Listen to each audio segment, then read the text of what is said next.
I think it was Ludacris, the American rapper, that sang, "How low can you go? How low can you go? How low can you go?" And I think that's the question we're asking in Nigeria now.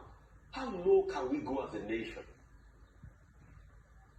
How low can we go as a nation with this Aki and Popo-esque kind of joke?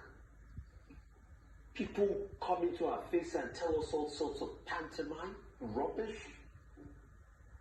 We all know if you allege you went to a school, the schools are still there. Let's write the school and they should reproduce the certificate as claimed before. GCI Ibadan is still there. Let's write GCI Ibadan, write the view. Because you stated that in 1999. Write the other St. Paul School are a lawyer.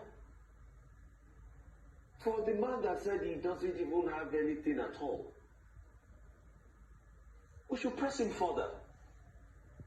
This country is we're in so much problem, and it's so serious a case that we can't afford to leave it to, forgive me again, Haki and Popo to run our country.